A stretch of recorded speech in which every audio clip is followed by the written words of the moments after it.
I'm Giselle Allport. I live at Shawford in Dominica. I'm the daughter of Mr. Oscar Joseph, the centenarian.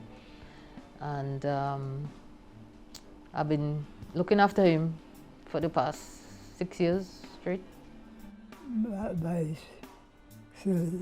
viajo na Mestra seja viajo mostrar that in viajo.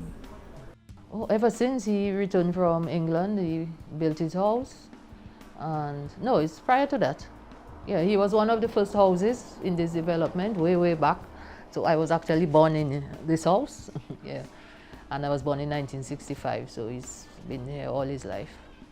He has always been an independent man. You know, he built his, all his fortune is from his hard work, which he has been a hard worker from ever since. And as I said, he grew up poor with his mom, he always says that, in a boat sham, a little house.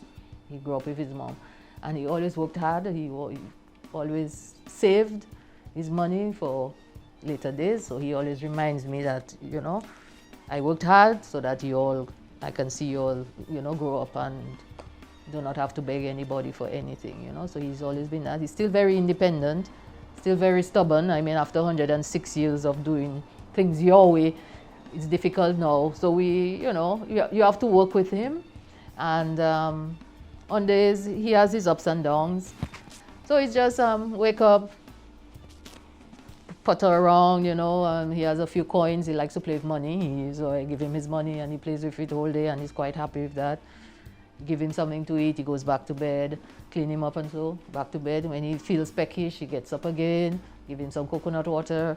You just go with his flow. As he said, little portions often. So he'll peck on his crackers, his biscuits, some juice. The main meal is his lunch, but a little bit. He would eat a fried plantain and some juice. Sometimes his appetite is bigger than other times, but very small eater. Not too much because although he's very picky with his thing, he loves fried plantain, ripe fried plantain. He'll eat it that way. If you boil it, he will eat it, but not as willingly as if it is fried. So at that age, I'm not going to feed him to kill him, but what he feels for, he loves bread. Give him his bread. He's good with that. He loves his tea. He loves very sweet things. So sweet juice, ice cream, cake. He loves. So I give it to him. But for bananas, he said, "Don't put bananas in my plate anymore." I said, "Why?" Because I sailed on the Giz boat all my life and he carried bananas and I ate bananas all those years. I don't want to see a banana again. So a green banana, I will not put any green banana in his plate, But mashed potatoes, macaroni, his little chicken and so on. As I said, it's mostly small portions of whatever you're giving him. He does, because he always said he grew up poor and therefore he doesn't like to waste stuff. So give him just enough for him to eat. He hates to leave left over and can't eat it. It's really a turn off for him. So you always have to give him little portions to ensure that he cleans up his plate. Well, I can she's very important or not, but I know we used to be dashing, Tanya, Baboli, everything. That's come always. Yeah, Dolphin, Tuna, Sophie, Barao, Shoe. Yeah, He was on the Giz boat and whenever he came, the boat was in port, he would take us on the, give us a tour of the boat and so on. Anyway, when he retired and he got his ice cream van, it was a family business.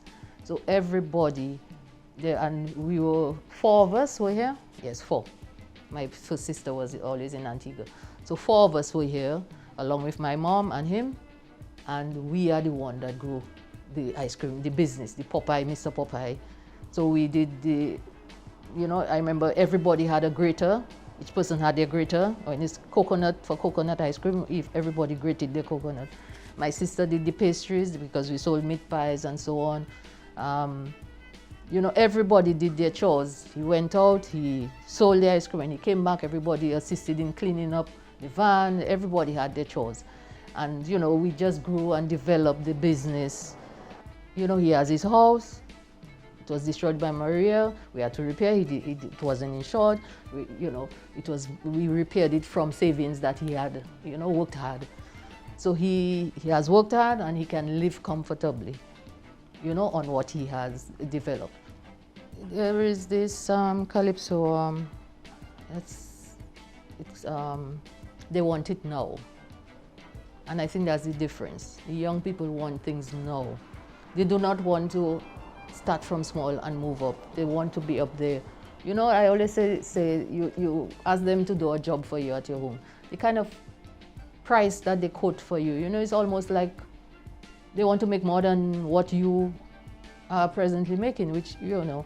And then from his experience, especially from the Gizboat, he said he started as washing dishes. And then he moved up the ladder, hard work again. And then he was the one serving the captain and, you know, at that level. You know, he always talks about it. He moved up through hard work. And, you know, I think that is what the young people need to take into account. Things are hard, you need the money, but it's a process, step by step. You cannot start from the bottom and expect to, you know, you're going to end up being a failure. So take your time, save your money, okay? You have your vision, what you want in life and so on, and you aim for that. And I think if they keep that in mind, that would assist them in, you know, being more successful in life. Well, I'm not master of nothing. Master of anything. What can you tell them? That is because there is nothing. There's no more than you. I want to tell people, don't do that because you just don't do it. Well, a little everything is good.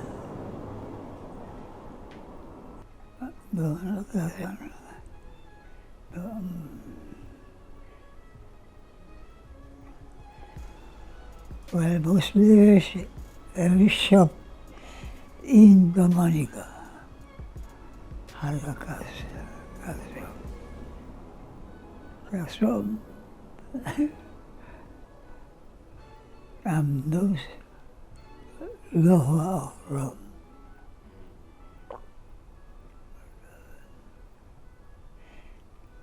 I love rum. Young people have to, there's a lot of eating out and people do not, you know, walk. Like even me, I take my snack to work, I take my lunch. First of all, economically, I don't know how they do it, you know, daily to be buying food out like this. But then when you cook, your food is much healthier. If you consciously do it, your food is much healthier than eating out.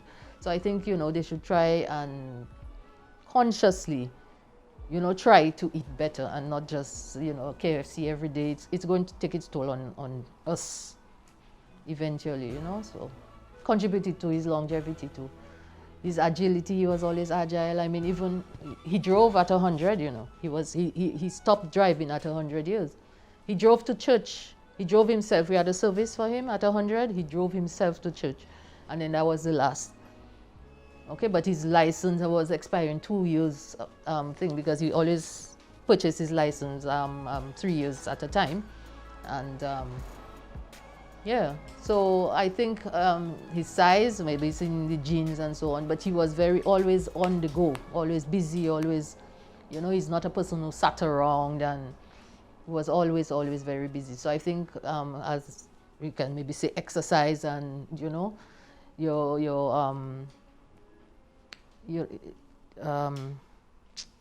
just can't get the word now, sorry.